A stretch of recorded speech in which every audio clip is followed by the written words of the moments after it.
குற்றாலம் வர்றவங்க இந்த தப்ப மட்டும் பண்ணிடாதீங்க.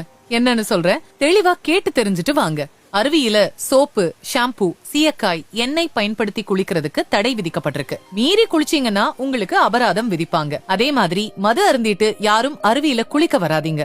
எக்காரணம் கொண்டும் விலை உயர்ந்த நகைகள், வாட்ச் அணிஞ்சிட்டு அருவியில குளிக்காதீங்க. தண்ணியோட ஃபோர்ஸ்ல நகைகள் அடிச்சிட்டு போக வாய்ப்பு இருக்கு. அது போக அருவியில குளிக்கும் போது கூட்ட நெரிசலை பயன்படுத்தி உங்களோட நகைகள் திருடு போறதுக்கும் வாய்ப்பு இருக்கு. நீங்க வெளியூர்ல இருந்து வரீங்கன்னா ஒவ்வொரு அருவிக்கும் போறதுக்கு சிரமப்பட வேணாம். குற்றாலம் பஸ் ஸ்டாண்ட்ல இருந்து ஐந்தருவி பழைய குற்றாலம் அருவிக்கு அடிக்கடி சிறப்பு பேருந்துகள் போயிட்டு வந்துட்டு இருக்கு. சோ வெளியூர் பயணிகள் இத பயன்படுத்திக்கோங்க. குரங்குகளுக்கு உங்களோட உணவை கொடுக்காதீங்க. வன உயிரினமான குரங்குகளுக்கு சாப்பாடு கொடுக்கிறது அஃபென்ஸ். சோ அந்த தப்ப பண்ணிடாதீங்க. பழைய குற்றாலம் அருவி, சிற்றருவி தவிர மற்ற எல்லா அருவிகள்லயும் 24 மணி நேரமும் குளிக்கலாம். வெறுமனே அருவியில மட்டும் குளிச்சுட்டு அப்படியே கிளம்பி போயிடாதீங்க.